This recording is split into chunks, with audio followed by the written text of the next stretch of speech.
नमस्कार दोस्तों, आज हम भागवत गीता के 10 ऐसे उपदेशों के बारे में जानेंगे या सुनेंगे जिसको सुनने के बाद आपकी जिंदगी बदलने से कोई नहीं रोक सकता। तो फिर चलिए जानते हैं कि 10 उपदेश कौन कौन से हैं। इस सृष्टि में जो जन्म लेता है वो निश्चित रूप से मृत्यु के अधीन हो जाता है।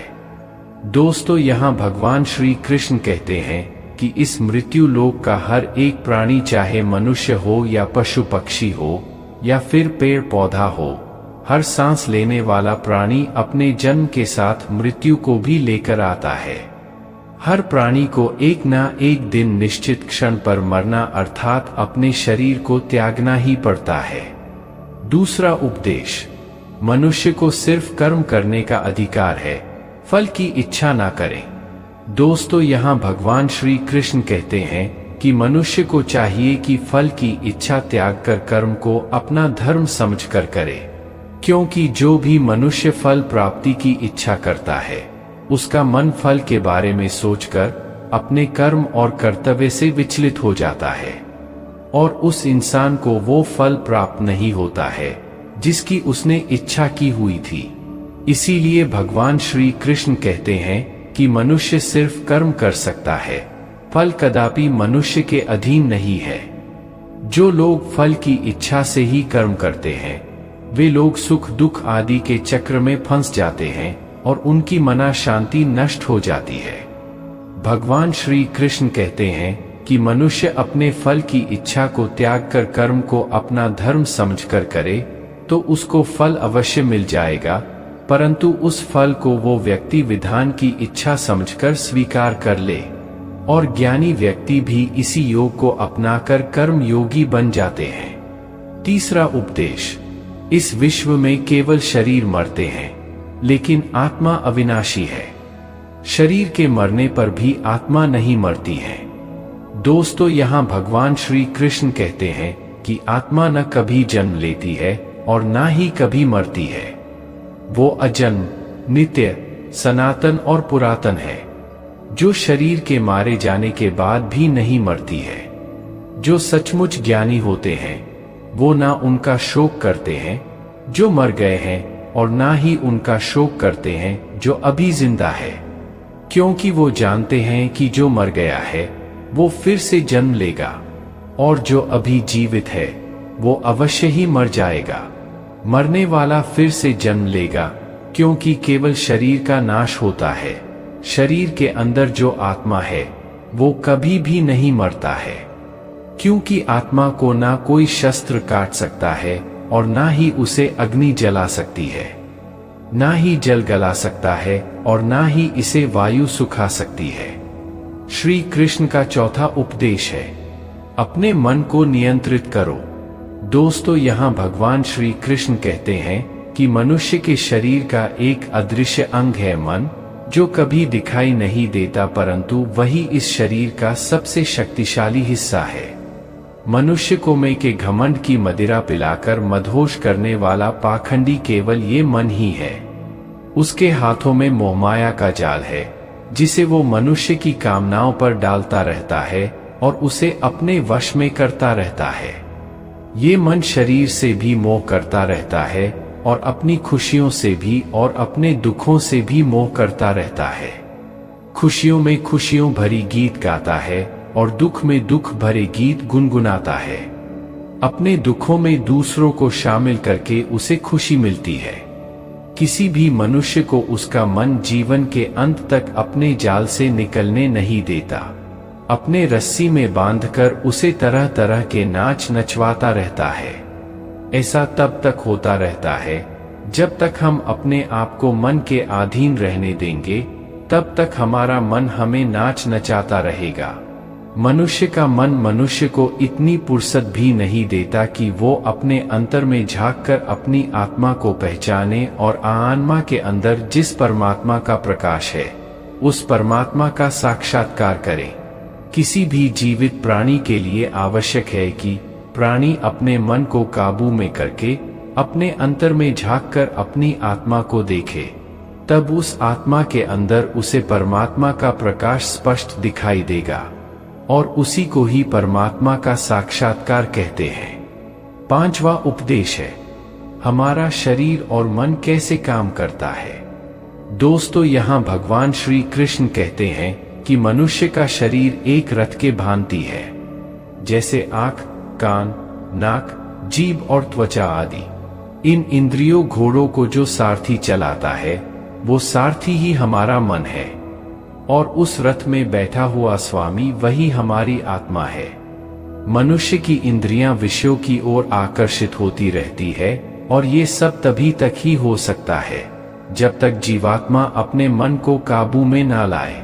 जब तुम स्वयं मन के अधीन ना रहकर अपने मन को अपने अधीन कर लोगे, तो वही मन एक अच्छे सारथी की तरह तुम्हारे शरीर रूपी रथ को सीधे प्रभु की चरणों में ले जाएगा। यदि मन तुम्हारा स्वामी है और तुम उसके अधीन हो, तो वो तुम्हें माया के बंधन में जकड़ता रहेगा, और जब तुम अपने मन पर काबू पालोगे और उसके स्वामी हो जाओगे, तो वही मन तुम्हें मोक्ष के द्वार तक ले जाएगा। श्री कृष्ण का 6वां उपदेश है, भगवद गीता के अनुसार खुशी के 3 प्रकार होती है। दोस्तों, भगवद गीता के अनुसार इस दुनिया में 3 प्रकार की खुशी होती है। तामसिक खुशियां। दोस्तों, पहली प्रकार की तामसिक खुशी हमें ज्यादा सोने से या ज्यादा आलसी होने के वजह से मिलती है, यानी कि आराम करने वाली खुशी। राजसिक खुशियां। दोस्तों, राजसिक खुशी हमें जो किसी मटेरियल गोल को अचीव करने के बाद मिलती है, जैसे कि पैसे कमाना, गाड़ी खरीदना, दारू पीना आदि चीजें करने से जो हमें खुशी मिलती है, वो राजसिक खुशी कहलाती है। सात्विक खुशियां। दोस्तों, ये जो तीसरी प्रकार की खुशी होती है ना, उसे सात्विक खुशी कहते हैं। भगवद गीता ये कहती है कि तामसिक और राजसिक ये दोनों खुशियां अस्थायी होती है, पर सात्विक खुशी है ना, वो पहले हमें जहर की तरह लगती है, लेकिन बाद में वो हमें शहद की तरह लगने लगती है। 7वें उपदेश में श्री कृष्ण कहते हैं कि इस संसार में केवल 2 ही वस्तु है, एक शरीर और दूसरा उस शरीर में रहने वाला शरीरी। इस शरीर में रहने वाला जो आत्मा रूपी शरीरी है, वो कभी भी नहीं मरता है, और जो शरीर है वो सदा रहता नहीं है। आत्मा एक शरीर छोड़ता है और दूसरा शरीर धारण कर लेता है, बिल्कुल वैसे ही जैसे मनुष्य अपने पुराने कपड़े उतारकर नए कपड़े धारण कर लेता है। आत्मा नित्य है, इसीलिए वो नहीं बदलती, परंतु शरीर नाशवान है, इसीलिए एक ही आत्मा के कई शरीर बदलते हैं। इसीलिए हर जन्म में हमारी आत्मा नए नए शरीर धारण कर लेती है। 8वें उपदेश में दोस्तों, यहाँ भगवान श्री कृष्ण कहते हैं कि अगर कोई सांप किसी मनुष्य को अकारण काटता है, तो उस सांप को उसका पाप नहीं लगेगा, और ठीक उसी तरह शेर दूसरे जानवर की हत्या करता है तो उसका उसे पाप नहीं लगेगा। या बकरी का उदाहरण लीजिए, बकरी किसी की हत्या नहीं करती है और सिर्फ घास खाती है, तो इस कारण वो पुण्य की भागी नहीं बनती। पाप पुण्य का लेखा जोखा अर्थात प्रारब्ध केवल मनुष्य का बनता है।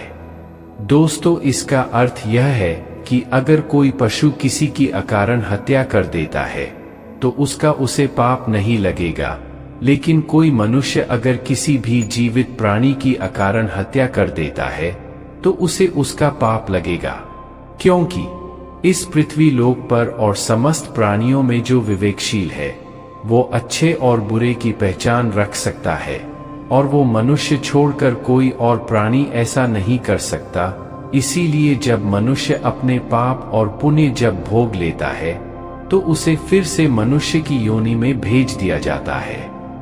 श्री कृष्ण का 9वां उपदेश है, एक ही कर्म किसी के लिए पाप बन जाता है और दूसरे के लिए पुण्य बन जाता है।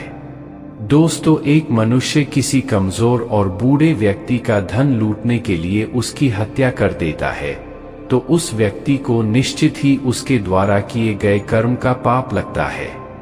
और यदि दुष्ट मनुष्य किसी स्त्री के साथ जबरदस्ती बलात्कार करने की कोशिश कर रहा है तो उस स्त्री की रक्षा करने के लिए अगर कोई व्यक्ति उस दृष्ट मनुष्य की हत्या कर देता है तो उसका उसे पाप नहीं लगता है बल्कि पुण्य लगता है।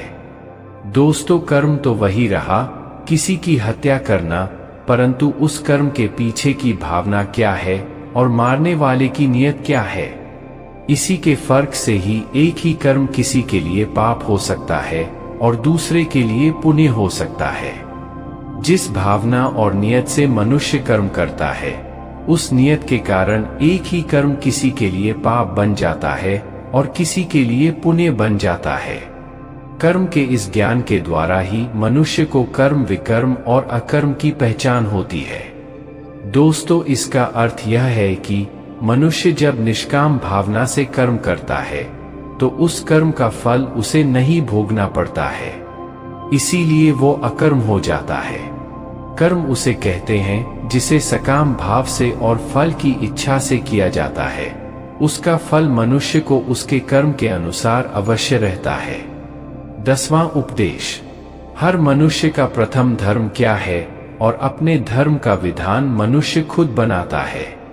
दोस्तों, इसका अर्थ समझाते हुए भगवान श्री कृष्ण कहते हैं कि धर्म का जो विधान है, अगर उसे किसी दूसरे व्यक्ति ने बनाया हो तो वो तुम्हारा धर्म नहीं हो सकता है।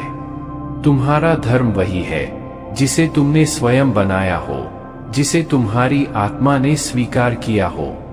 धर्म एक व्यक्तिगत चीज है जिसका फैसला व्यक्ति को खुद लेना पड़ता है। दोस्तों, मैं आपको एक उदाहरण देकर समझाता हूँ। दोस्तों, अगर किसी के गांव पर डाकू हमला करके उस गांव की लड़कियों का अपहरण कर रहे हो और उसी समय किसी का पिता मृत्युशैया पर पड़ा अंतिम सांस ले रहा हो और अपने पुत्र से बार बार पानी की एक एक घुट मांग रहा हो, तो उस समय उस व्यक्ति का यानी कि उस पुत्र का क्या धर्म होना चाहिए? वो मरते हुए अपने पिता के कंठ में अंतिम समय गंगा जल की बूंद बूंद टपकाता हुआ अपने पुत्र धर्म का पालन करें, या फिर उसके गांव की लड़कियों पर जो संकट आ गया है उनकी रक्षा के लिए अपने हाथ में तलवार उठाते हुए उन डाकुओं का मुकाबला करें? अवश्य पड़े तो अपनी जान भी देकर अपने गांव की इज्जत बचाएं। दोस्तों, इसका निर्णय कोई दूसरा व्यक्ति कैसे कर सकता है? इसको धर्म का दौराहा या धर्म संकट भी कहते हैं। ऐसी स्थिति में वो व्यक्ति क्या करे?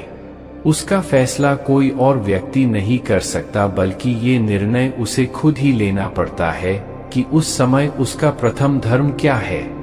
उस समय उसकी अंतरात्मा जो आवाज दे वही उसका प्रथम धर्म है। इसीलिए दोस्तों, हर व्यक्ति का धर्म व्यक्तिगत होता है और मनुष्य अपने धर्म का विधान मनुष्य खुद बनाता है। आशा करता हूँ दोस्तों, ये श्री कृष्ण जी के 10 उपदेश आपके लिए बहुत ही महत्वपूर्ण होंगे। धन्यवाद। जय हिंद।